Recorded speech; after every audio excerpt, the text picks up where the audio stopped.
How is everyone doing? Technology, you can't live with it, you can't live without it. Welcome to Build Your Best Life. I'm super excited to have you all here with us today, along with my guest, Tamara Antonino. How are you today? I'm good. How's everybody? Thank you for having me, first of all. You are so welcome. So glad that you had the uh, availability on your calendar to come and join us today. Thank you. Thank you. And thank everyone for tuning in. We appreciate all of your prayers, your likes, your comments, your shares. Please continue to like, share, and comment, comment, comment. We love comments. And of course, we do love you to share. So make sure that you turn on those notifications on Facebook. And please, please, please, even if you're watching via Facebook, subscribe to my YouTube page, because you never know what's going to happen with technology. So you want to make sure that you got two different places that you can interact with us. So thank you so much. Well, we have a great topic and I can't wait to get into it. But first and foremost, we want to hear all about our guest, what she loves to do, and what her blueprint for success is. So Tamara, it's on you, girl. Thank you. Thank you. Again, like I said, I thank you for this opportunity to speak. I am very passionate about what I do. So first of all, I'm Tamara Antonino. I am starting to use my doctorate. Everybody's been on me to use the doctor in front of it. So I am an occupational therapist. I have a master's and a doctorate degree in occupational therapy. I'm also a mother, a daughter, a sister. I have 3 kids, 27, 20, and a 3-year-old. I'm tired. I'm tired.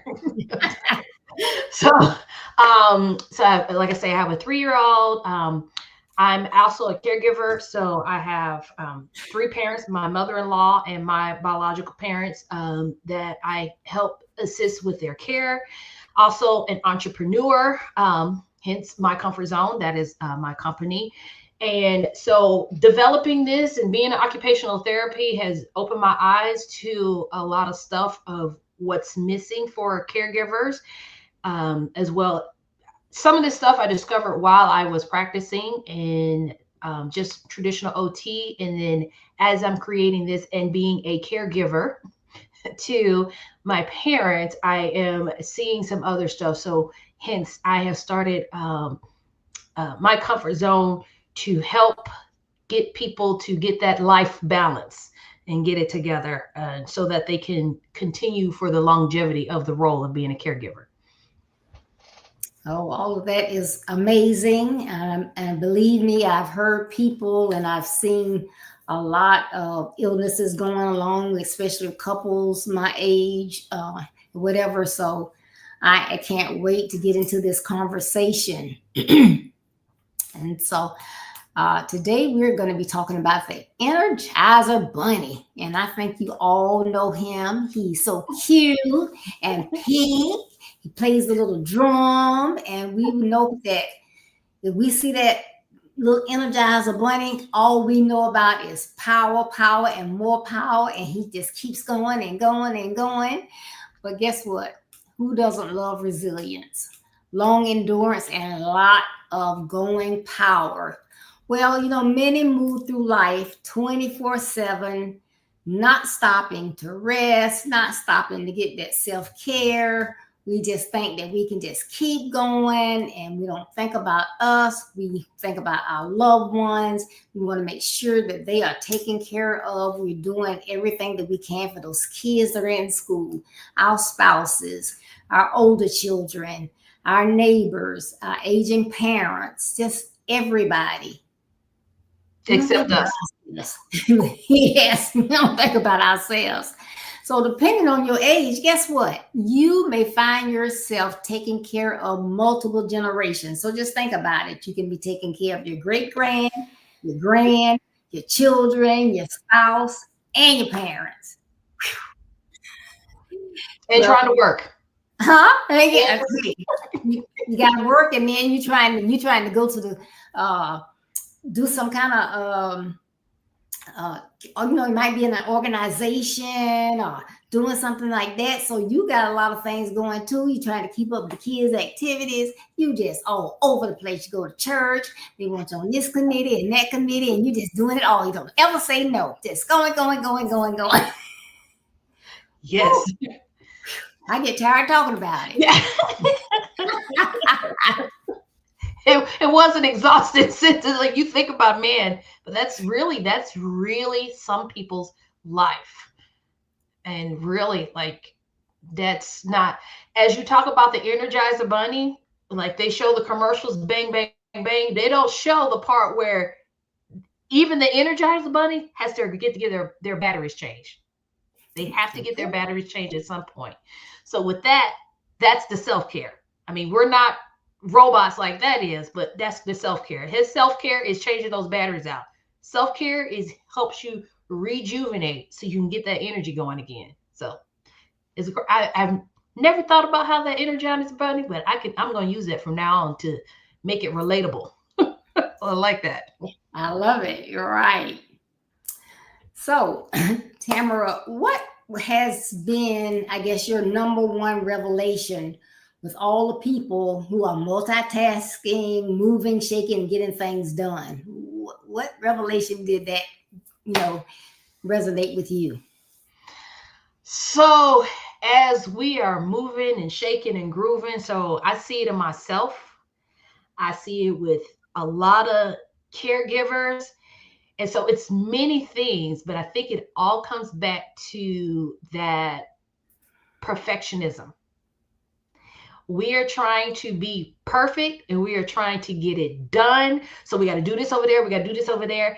And we're trying to get it all done. And with that, the other part of that is, since we're trying to do it perfect, that means nobody else can do it as good as us. Nobody can do it as good as us. So I'm not going to ask for help. I'm not going to get help because you can't do it like me. So I'm going to do this. So yes, you can't take the kids to school because I got to do it better because I'm going to make sure they on time and dress right. No, you can't give mom her medication because I'm going to make sure she get it exactly the time she likes to with applesauce and a piece of steak on the side. So I got to make sure I do that. No, I got to go to work. Oh, no, I'm a volunteer for this organization because I have the skills. I've done this before. I know I can do the bake sale too. It comes down to the perfectionism that it comes into. So we don't ask for help. Also, I think when we're trying to do this over here, that over there, we end up losing like structure in our life. So when you have all this stuff on your plate, you just kind of keep adding and keep adding and keep adding. You can't really organize it and keep it structured and keep it together because you're just responsible for too many things. So if you think like a CEO of a company, CEO of Coca-Cola, he doesn't do everything. The CEO of the company, he knows he has his job is to keep bringing in more money and keep the cost down and everything, but he hires people to go out and do the stuff that they're good at. And so we as perfectionists, as people saying that nobody can do it as good as us, we have to come to the realization that if it gets done, it's okay. It doesn't have to be perfect in your eye. So like someone cleaning, like as we were just talking, like my 3-year-old, when it's time to clean up, she puts the books on the shelves. She's cleaned up. And in my head, in the perfect world, all the books have to be in size order. Now, really, is it going to hurt anybody if they're not in size order? It's not. So that I think that's the biggest thing is that trying to be perfect, you lose all the out on all the other stuff, asking for help, having that structure in there. And I think that's, like I said, I think that's the biggest thing that I've seen with my clients and myself. I admit it. I'm working on it. Yep. Yeah, we talked about that. Right. Well, as you say, people forget about numero uno. They forget, hey, I need care too. So, why is it that so many people, and I mean so many people, disregard self care? I think probably they disregarded self-care. I think the biggest thing is probably guilt. And I see it so much on there when it's time for self-care. And self-care can be a plethora of things. One of the major self-care is, and make sure you take care of your health, because a lot of caregivers don't take care of their health. And then having that time, that downtime where you can relax your mind, your body, to having that downtime. And so when you're caring for others, whether it's your kids, whether it's your parents, you feel guilty when it's time to take care of yourself. And I think that's part of some of it is self-manipulation. Like if I don't take my kid everywhere that they need to go, instead of having somebody else do it, then I feel guilty because I didn't do it. Or mom, doing this for mom. And I think another part of that is manipulation. The parents end up manipulating because they're so used to you doing it that they don't want anybody else to do it. And they put that guilt on you of, no, people, you do it better.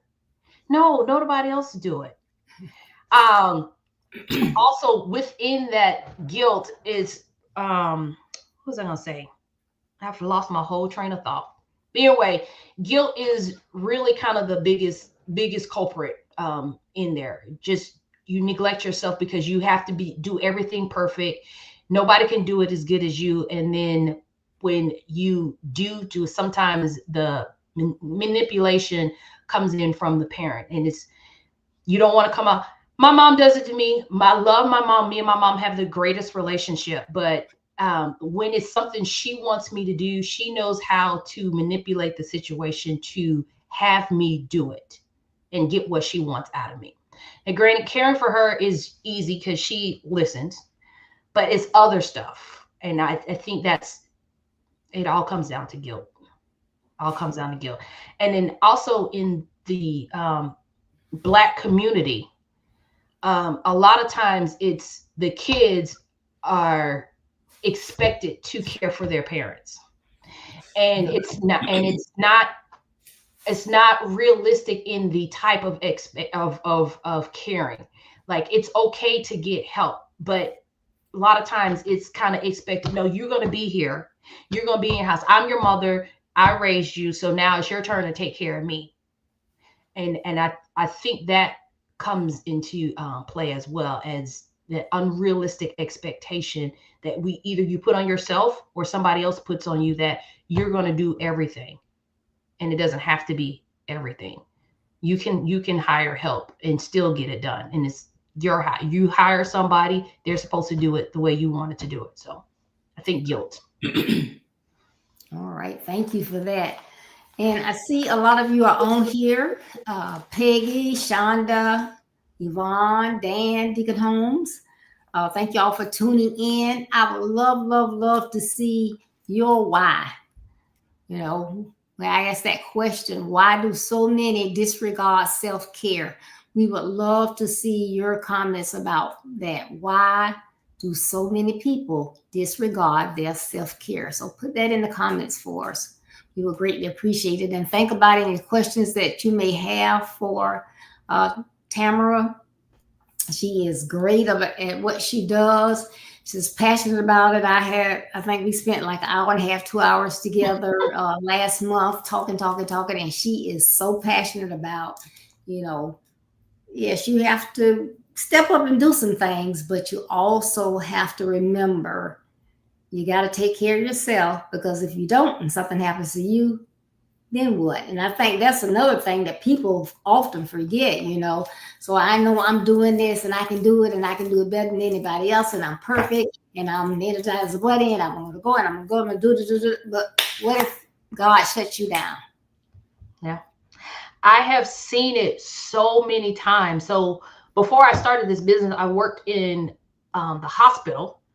And so as an occupational therapist, when someone is admitted to the hospital, whether they had a stroke, a heart attack, or if they just came in for dehydration. And so I'm seeing people that have been admitted to the hospital. A lot of times it is for strokes or heart attacks. So I have to get a thorough assessment on like what they were doing before and what they can do now. And it's countless of people that come to the hospital and they're like, I got to hurry up and get out of here because I'm caring for my mom. I'm caring for my husband. And what happened was their body was giving them all kind of signs that there's something going on. You need to slow down and take care of yourself. And they ignore it, trying to take care of them. But now they're in the hospital because they've had a heart attack. They've had a stroke. And nobody is caring for their loved one. So you got to get that help. You got to get help. You only can do so much, and you have to listen to your body. Your body tells you when you have pain, you're not sleeping, you have this anxiety, you have headaches, back pains. People don't realize a lot of times you carry your stress and you'll have lower back pain, and a lot of it's stress, it's tension. Those muscles are tightening up. So your body is talking to you. Don't ignore it. I had a friend, she was caring for her mother.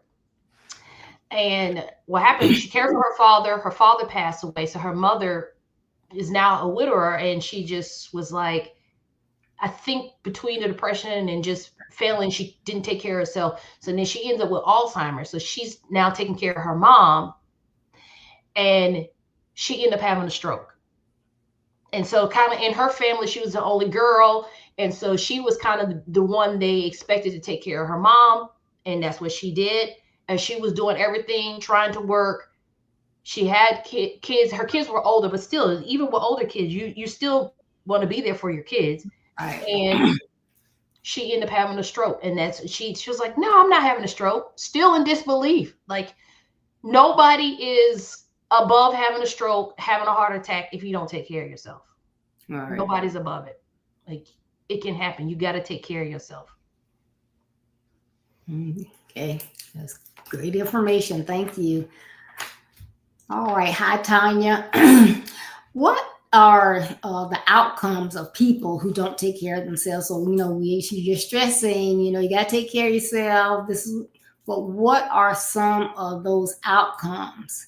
Like, I know you just mentioned, stroke, heart attacks, whatever, but I don't know, it's probably some long term situations as well as short term things that can happen. So what I have seen, people that have not taken care of themselves and they're trying to take care of loved ones, whether it's a spouse or even adult disabled children or a parent, they experience what's called burnout. And a lot of that is, the headache is basically your body talking to you saying, now's the time to make the change. You got to make a change. So it's the headaches. Then you start with chronic disease. The lady that I had been telling you about, she ended up her becoming diabetic and it wasn't controlled. Her blood pressure wasn't controlled. She couldn't control it because that stress was sending her through the roof. For the people that work, a lot of times your work performance goes down. So now that's an added stress of you're trying to take care of your family. You're not getting that time for yourself. Now you may lose your job because you're not even able to perform and do your job like you're supposed to because you're not the Energizer Bunny. Like you are running on you are running on fumes. Um, so chronic disease, like I say, hypertension, diabetes is a big one. Also, relationships. I've seen a lot of marriages actually end because one of them was caring for the parent. I just had somebody who was talking about a gentleman was talking. He's like, my wife is caring for her parents, and she basically has moved in with the parents, left him, and he's like, she's burnt out, and she doesn't know when to stop. And he's like, we're separated, and we're headed towards divorce. And so they need counseling. They need counseling, and she needs counseling too, so they can figure out a common ground. What is the boundaries? What are we going to do? Because no matter what, you can't neglect all your other relationships, your spiritual relationships, your spousal relationship, your children's relationships, your work relationships.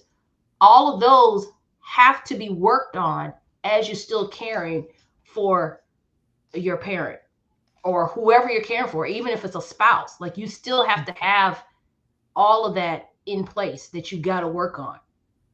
So that's probably the biggest areas of that ends up suffering your health and your relationships and work performance. Yeah. And I'm pretty sure that there are people who think, well, it's not going to happen to me. It's not going to happen to me. But I tell people all the time, it's like, I don't know, there's a certain, I think everybody has been tired sometime in their lives, but there is a different, I don't know what you would call it. I'll say, lack of a better word, a different type of tiredness when you are caring for someone else. And I remember when my mom, when she first was diagnosed, well, it was before she was diagnosed, but she was going through all this stuff.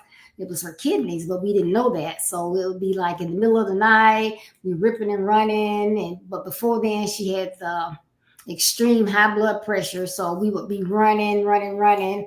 And I'm my only child. So of course, I get up and I'm running and we would go and then I take her and I go to work and it's just, and I went on one of those ER visits. I was standing in the hall and all of a sudden it was like, oh my goodness, it felt like somebody just took their foot and just kicked me in my chest. And I was like, oh my goodness, what is that?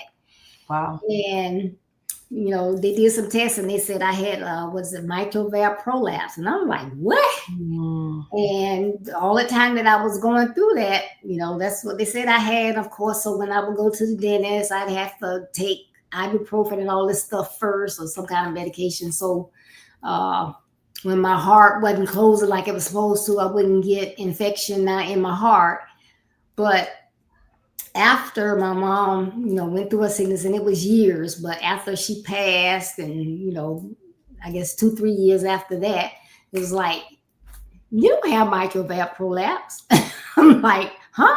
Yes, I do. No, you don't. So, but you never know. But it was your body talking to you saying probably like, look, you got to slow down. You got to slow down and get help. So I see Yvonne said people disregard self care because we feel we're in control over everything and will not ask for assistance. Mm. I think that especially when you have people that are, in management positions on their jobs, or higher up on their jobs, because they always have to, they work in high stress positions and they have to manage so many stuff, so they're like, oh, what's one other thing I can manage? This is nothing.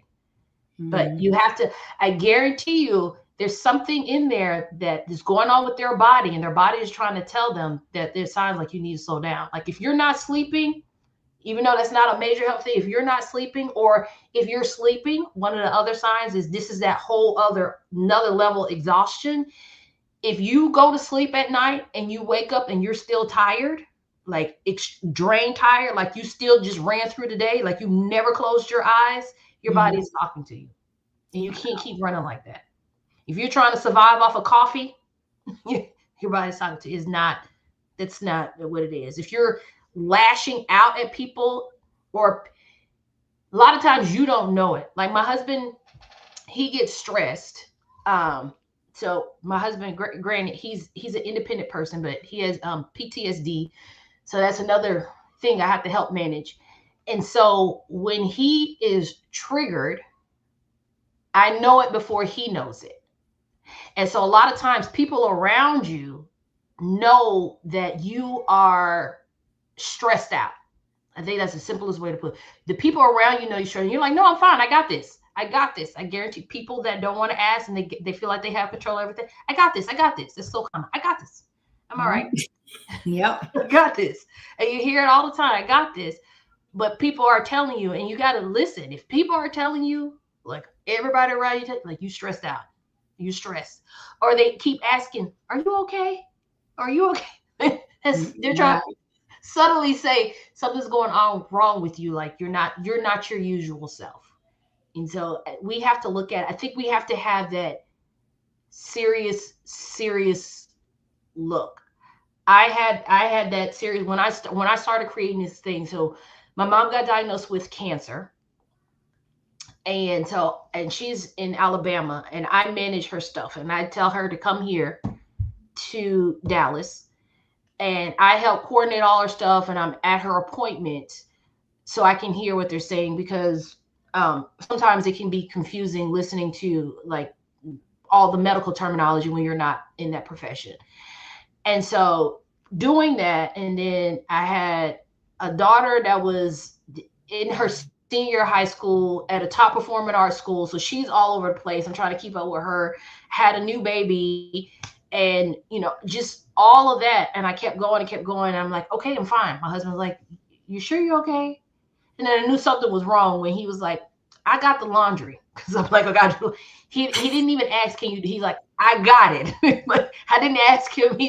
So he was telling me, but I'm still like, oh, I got it, I got it, I got it, I got it. And then it wasn't until I went to the doctor. I'm like, oh, fine, fine, fine.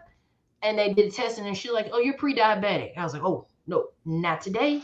I am not. And I was like, the realization, like, I gotta stop. I Mm. gotta stop because my body's saying that no. And so I said, okay, mom, I said, yeah, no, I still need you to come here. We had a conversation. I say, certain doctors you can go to, and you just put me on the phone. You can go in your area. You just put me on the phone. Or when you have something that's concerning, then you could call me and I will walk you through or whatever. Times where I said, told my daughter, my 20-year-old, I said, hey, I need you to take your nana to the doctor so I can handle this. And so my husband, I need time away. Just give me 6 hours to go do something is fine. Or he'll be like, you need to go get your nails done. Then I know that when he starts saying like you need to go get your nails done, that means I'm not recognizing it. He's recognizing it. Then I need to do something. And I go do that. And I set it out of the request now too. Like, can y'all give me a couple hours to myself? Mm. I had to start asking, and it's okay.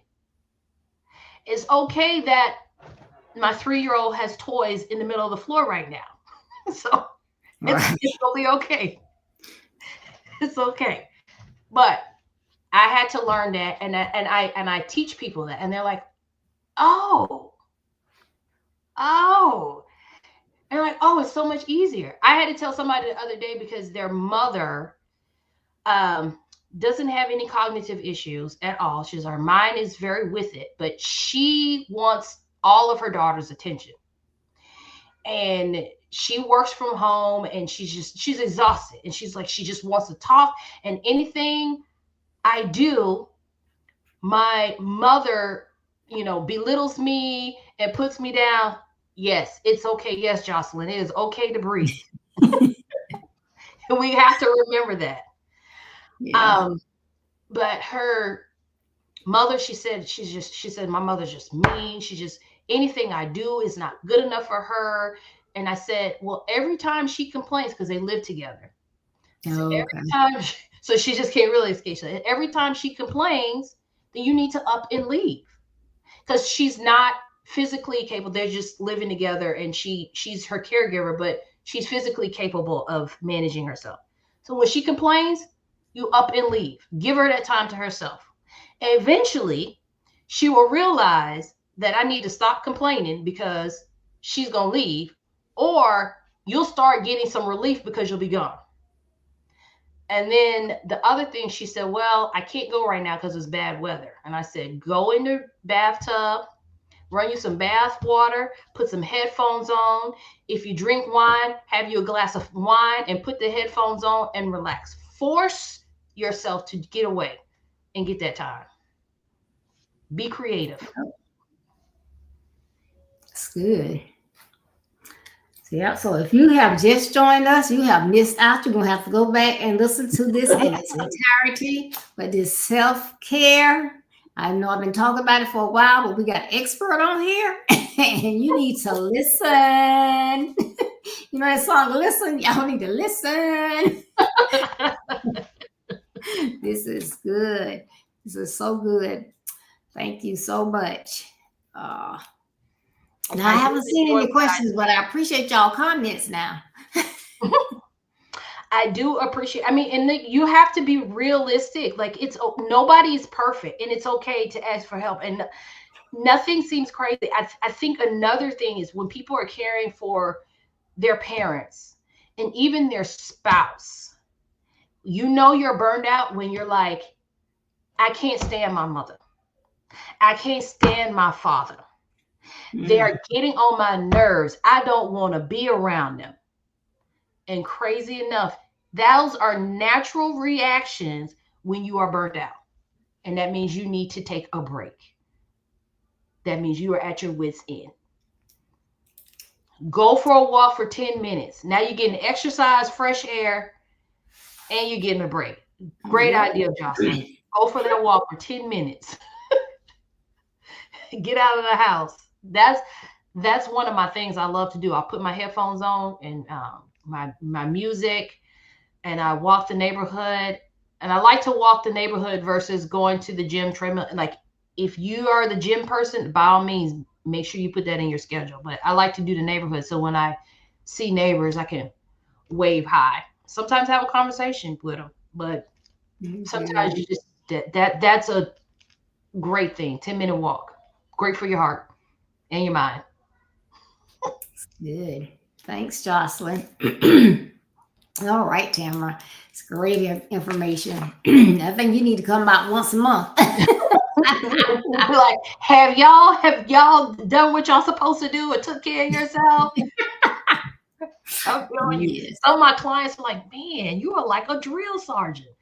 That is from working in the VA for 8 years. Worked in the VA for 8 years. And so you have to come in with that mindset of, no, this is what you need to do. I I had a client, he had a heart attack. And so he did a open heart surgery. So they have to crack open your ribs and do the surgery, and then they put your ribs back together. And so you have to heal up. And so there's certain things you can't do. You can't drive. You can't, go reaching all over your head, because as you reach up, the ribs shift, and you don't want to pop your chest back open. You don't want to have an infection. You don't want any of that. So Mhm. I'm going over, getting the equipment that he may need at home to make his life easier, telling him what he can't do. He's like, oh, I'm going to do it. I'm like, oh, okay. Well, you go ahead and do what you got to do. I'll see you back because they're going to open your chest up again because you're going to do your surgery, and I will see you back in a few weeks because you want to bust your chest open again because you don't want to listen. Or you can listen to what I'm saying for these 6 to 8 weeks and you can get back to doing what you're doing. You got to take a break. Right. So sorry, I'm not for everybody. I don't sugarcoat some of this stuff because it's like sometimes people need that kind of knock them in the face reality check. And I think people put caring for others, they put an unrealistic expectation on themselves. It's only 24 hours in a day.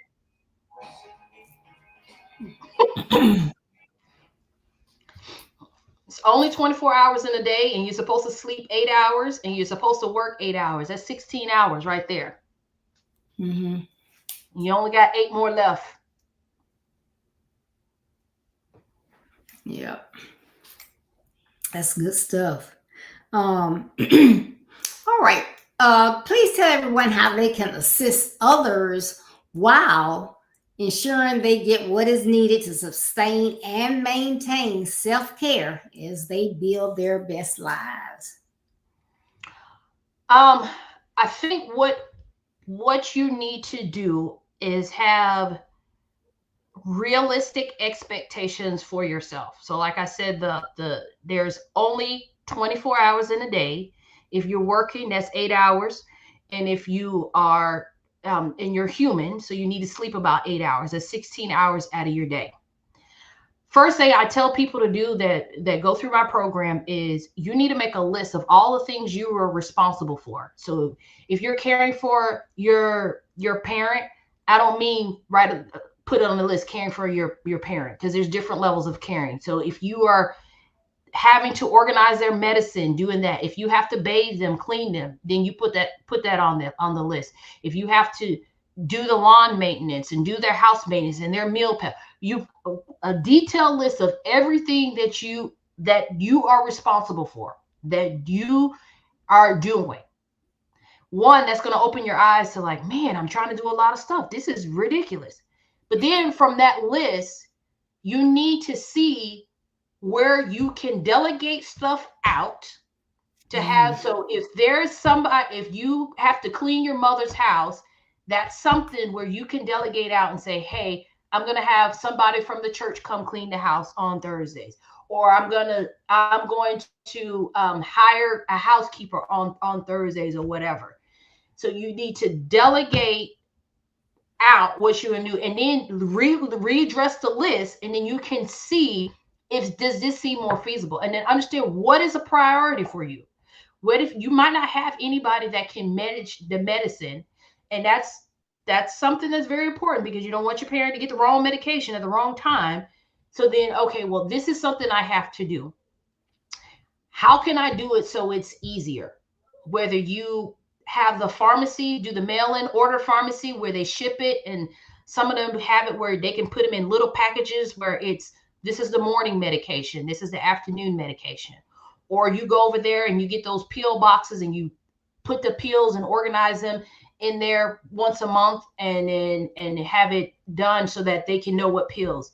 But delegate and then find tricks that are easier for you to do to help make your life easier. So that's probably my first and quick tip to kind of help out. Most people don't even realize all the stuff that they're trying to do.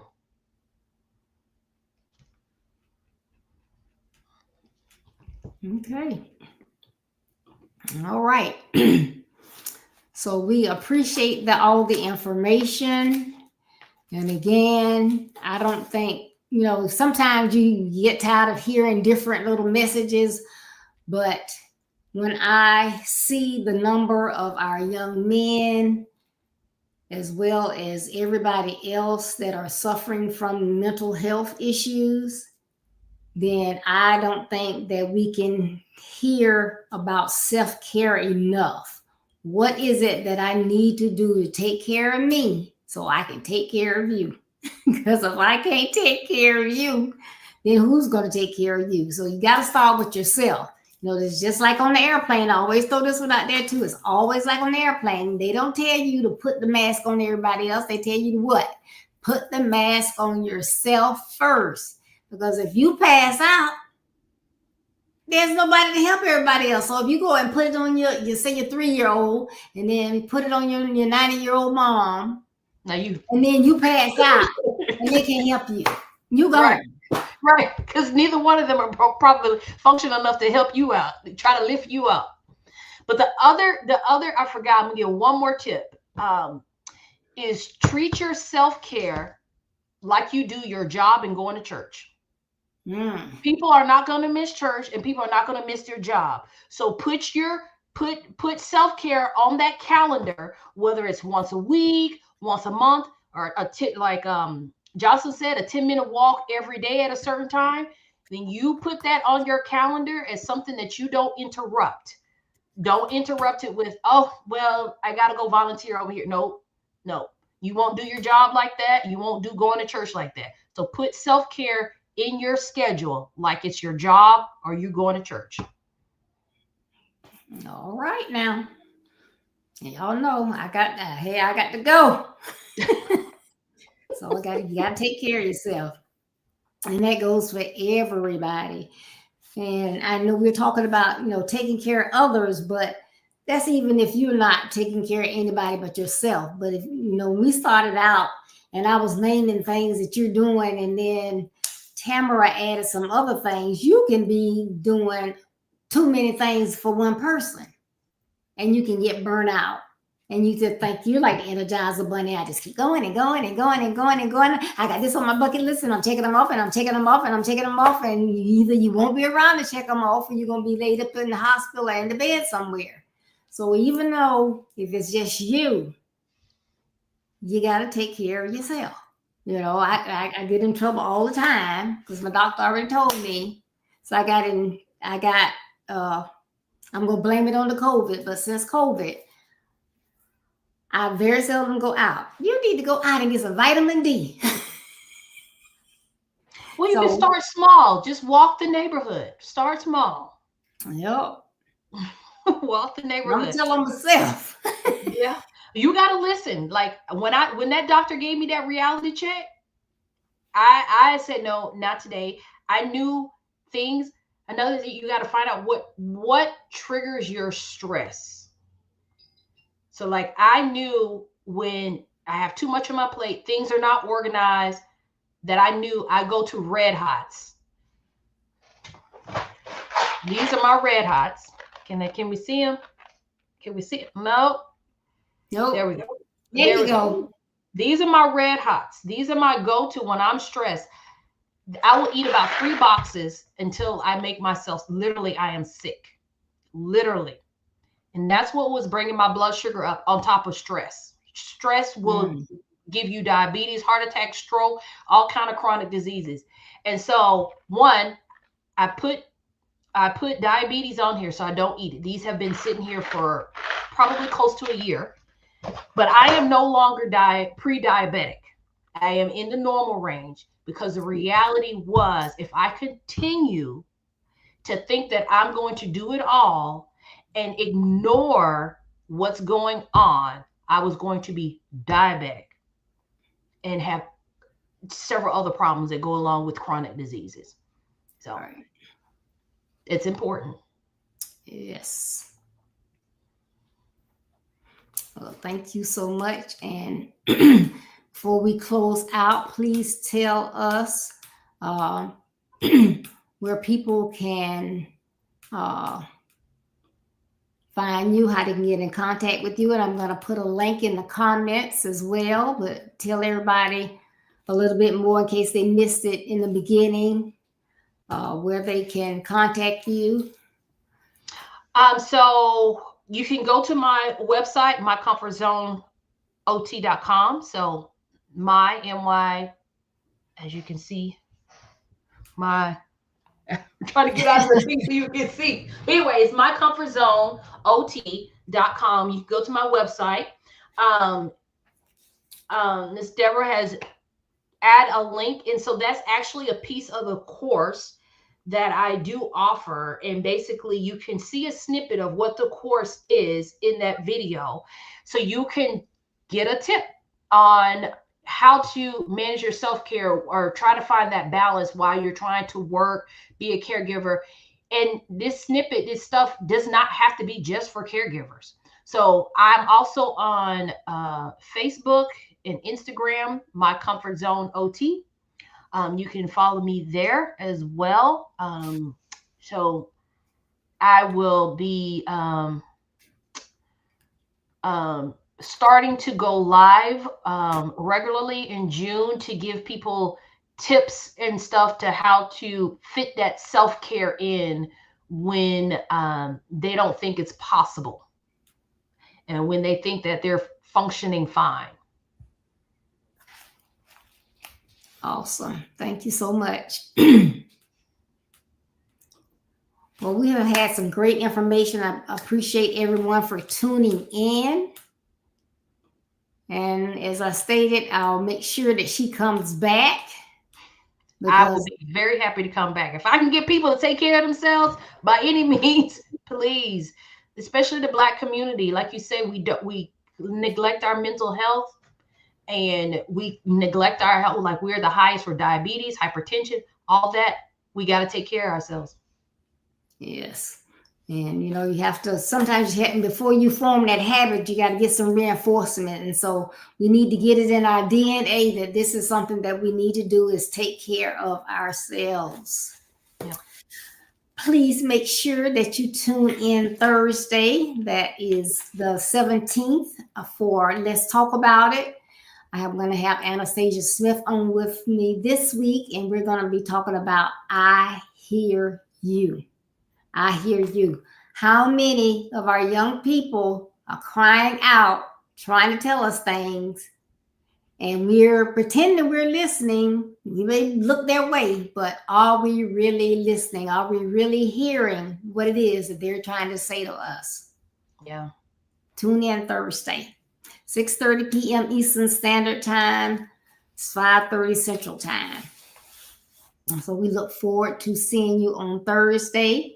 And then Saturday is the guys, 9:30 a.m. Eastern, 8:30 Central. The guys are back on Conversation with the Guys. And this Saturday, they're going to be talking about the role mentoring gives back to our young men. So we need to tune in Saturday morning. So we got a lot that you can gather from. A lot of information. We need it. People are not on everything. Everything is not for everybody, but you may hear something that is for your son, your mom, your neighbor. Please, please share. That's what it's all about. If I can help one person, I'm ecstatic, believe me. So please, please, please. So again, Tamara, thank you so much for being with us today. I hope you enjoy the rest of your evening. Everyone, take care. Be blessed. Hope you have a wonderful Holy Week this week. And I hope to see you either Thursday or Saturday or both. Have a good evening. Bye-bye.